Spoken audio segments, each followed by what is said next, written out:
चलिए दोस्तों चालू करते हैं आज की भी टेक न्यूज। टेक से बहुत सारे एक्साइटेड वीडियो लेके आऊँ। इनफैक्ट इस हफ्ते की हमारी आखिरी टेक न्यूज है, so watch this video till the end. चलिए दोस्तों फर्स्ट ऑफ ऑल बात करें Vivo X80 सीरीज की, तो एक के बाद एक फ़ोन लॉन्च हो रही है Vivo की तरफ से। तो Vivo X80 सीरीज भी फाइनली कंफर्म हो चुकी है इंडिया के 22 पे। इनफैक्ट ये लिस्ट हो चुकी है कि ये इंडिया में आएगी और पहले ये चाइना में आएगी, उसके बाद में इंडिया में। बताया कुछ ज़रा कि इसमें चिपसेट बहुत हाई लेवल की होगी, 8100 मीडियाटेक की होगी चिपसेट और 9000 के भी मीडियाटेक की चिपसेट होने वाली है। और कैमरा ऐसा कुछ बताया जा रहा है कि बहुत ही क्रेजी लेवल पे होने वाली है। सो इस वेट आने दीजिए, आने के बाद ही पता चलेगी कितना परफॉर्मेंस इसकी हाई है। लेकिन हाँ, पहले चाइना में लॉन्च होगी, उसके बाद इंडिया में लॉन्च होगी। ऑलराइट दोस्तों, अगर बात की अगर फ़ोन की, तो वो फ्लैगशिप तो हो ही रहा है, बट उसके साथ साथ चिपसेट भी फ्लैगशिप हो रही है। बताया कुछ ज़रा कि जो पहले जो होते थे वो 5mm की चिपसेट होती थी, 6mm की और 7mm की, 4mm की आई। अब बताया कुछ ज़रा कि अब 3mm की चिपसेट आ रही है, जिस पे पहले तो वो एप्पल 16 जो चिपसेट आ रहा है वो एप्पल अपने फ़ोनों में पहले लेके आएगी। और एक और बात और, जो मीडियाटेक डायमेंसिटी जो कंपनी है वो भी अपनी 3mm चिपसेट पे काम चल रही है। तो 4 ये जल्दी ही आ सकती है इंडिया में। बताया कुछ ज़रा कि इस साल के एंड में या अगले साल के शुरुआत में ये देखने को मिलेगी। Let's wait.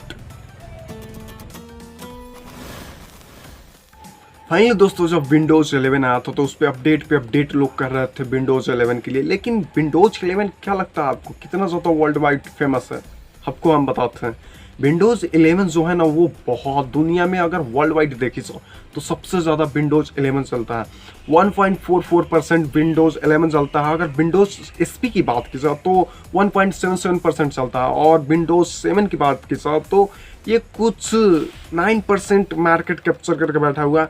और विंडोज 8 की बात की जाए तो 2%। और अगर बात की जाए विंडोज 10 की तो ये बहुत ज़्यादा 80% कब्जा करके बैठा हुआ है विंडोज 10। लाइक पीसी में, लैपटॉप में, बहुत सारे चीज़ों जो जितने भी चलते हैं उसमें सबसे ज़्यादा विंडोज 10 की महत्वपूर्ण है, जो 80% मार्केट कैप्चर करके बैठा हुआ है। वैसे दोस्तों, आपके लैपटॉप पीसी में कौन सा वर्जन चल रहा है? विंडोज 11 चला रहे हो या कौन सा? नीचे कमेंट सेक्शन में बताइए।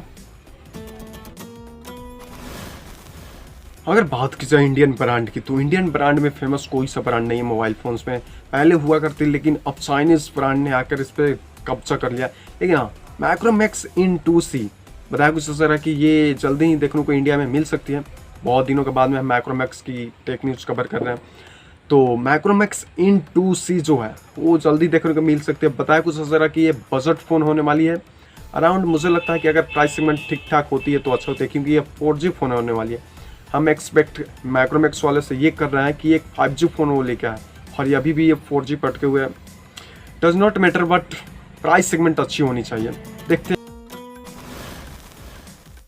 ओप्पो K10 सीरीज, इसकी भी लीक्स निकल के आई है। पहले कुछ दिन पहले ही ओप्पो K10 जो 4G फ़ोन थे वो लॉन्च हुए। अब ओप्पो K10 जो है 5G पे आने वाली है, जिसमें पता है कुछ ऐसा रहा कि डायमेंसिटी की इसमें 8000 वाले चिपसेट हो सकती है इसमें ओप्पो K10 में। और बताया कुछ ऐसा रहा कि ओप्पो K10 Pro भी आने वाला है, उसमें डायमेंसिटी 8100 की इसमें चिपसेट होगी। जो बताया कुछ ऐसा रहा कि पहले चाइना में लॉन्च होगी, उसके बाद में इंडिया में देखने को मिलेगी। और प्राइस सेगमेंट की बात की जाए तो डिसेंट फ़ोन है मेरा अराउंड, बट इसकी अगर प्राइस सेगमेंट की बात की जाए तो अराउंड अगर 25 के अगर अंडर आती है तो बेसिकली फ़ोन देखने वाली फ़ोन होगी कि अच्छा प्राइस सेगमेंट है। बट देखते हैं कि ओप्पो वाले किस प्राइस सेगमेंट पे सेट करके इसे रखें।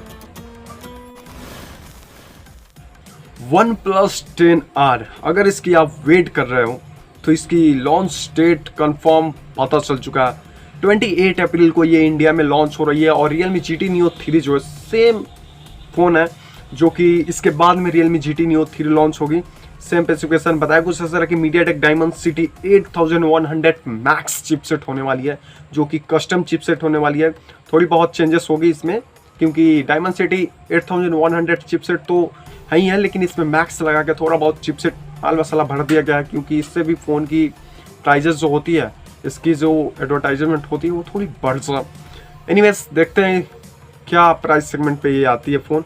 बेसिकली यही ज़्यादा सबसे ज़्यादा वन प्लस की इम्पोर्टेंट होती है कि प्राइस सेगमेंट इन्होंने क्या सेट करके रखा है। साथ ही साथ दोस्तों वन प्लस की बात की जाए तो one plus note CE2 light, ये भी इसकी कंफर्म ब्रांड ने फोटो शेयर कर चुके हैं। बताया कुछ ऐसा कि जो ये फ़ोन होने वाली है ना, Realme 9 सीरीज जो होने वाली है उससे मिलता जुलता फ़ोन है। इनफैक्ट इसकी बात की जाए तो एक ही थाली के चट्टे बैठे हैं सब। लेकिन मुझे ये लगता है कि वन प्लस वाले क्या कर रहे हैं, अपना खुद का मतलब स्ट्रैटेजी नहीं अपना कर रीब्रांडिंग पोको Xiaomi की समझ आती है, लेकिन वन प्लस एक अलग स्ट्रैटेजी पे खड़ी है, तो उसमें नया फ़ोन लाना चाहिए। तो रीब्रांडिंग, आपकी क्या ओपिनियन है इस पर बताइएगा ज़रूर। लेकिन हाँ, देखते हैं क्या होता है इसके साथ। अगर कुछ अलग होता है तो अच्छा, वो ऐसा तो बैक से देखने पर सेम ही Realme 9 सीरीज जैसा दिख रहा है। तो इस पर आपकी क्या ओपिनियन है, नीचे कमेंट सेक्शन में बताइए। कल दोस्तों अगर बात की जाए इन्फिनिक्स इंडिया की, तो इनकी ट्विटर पेज जो था वो या कहे तो हैक हो गया था। ये उनकी कोई नई स्ट्रैटेजी है जो फ़ोन को प्रमोट करने की, वो अंडरस्टैंड उस पर कुछ मतलब उस पर टाइपिंग हो रही थी। बेसिकली अगर देखी जाए तो कुछ अलग तरीके से ही टाइपिंग हो रही थी। तो कल उनका ट्विटर पेज तो था इन्फिनिक्स इंडिया, वो मुझे लगता है हैक हो गया था, या कुछ उनकी ब्रांड की कोई नई फ़ोन होने वाली है जिसको वो प्रमोट कर रहे हैं नए तरीके से।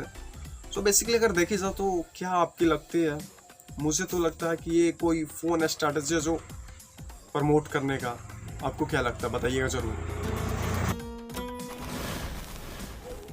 दोस्तों आपसे एक सवाल है, आप अगर फ़ोन खरीदने जाते हो तो क्या आप ऑनलाइन मार्केट से परचेजिंग करते हो या ऑफलाइन मार्केट से? आपकी क्या ओपिनियन है नीचे कमेंट सेक्शन में बताइएगा। लेकिन इससे रिलेटेड एक बात निकल के आई है, टेक न्यूज़ बताया कुछ ज़रा, जो ऑनलाइन मार्केटिंग है वो फ़ोन परचेसिंग इतना ज़्यादा बढ़ चुकी है कि ऑफलाइन मार्केट की इसमें मार्केट वैल्यू है जो बहुत नीचे आ चुकी है। इनफैक्ट ये कहे जाए तो 1.5 लाख जो रिटेलर्स जो फ़ोन बेचते हैं, उन्होंने बताया कि हमारे जो ऑफलाइन मार्केट है वो बिल्कुल भी ठप पड़ी हुई है ऑनलाइन मार्केट के। बेसिकली अगर कंपैरिजन में किया जाए तो इन्होंने गवर्नमेंट से मांग किया है कि ये ऑनलाइन जितने भी सेल्स चलती है उस पर बैन किया जाए, क्योंकि हम भी रिटेलर्स को थोड़ी बहुत फ़ायदा हो सके। बेसिकली अगर देखी जाए तो अच्छी बात है ये, क्योंकि रिटेलर्स भी थोड़ी कमाए। बट आपको क्या लगता है इसके बारे में, आप क्या ऑनलाइन रिफ़र करते हो फ़ोन परचेसिंग या ऑफलाइन, बताइएगा ज़रूर। इंडिया में इतने सारे कंपनी है गेमिंग की, पता नहीं चलता कि कौन सा बेस्ट कंपनी है और कौन सा अनबेस्ट है।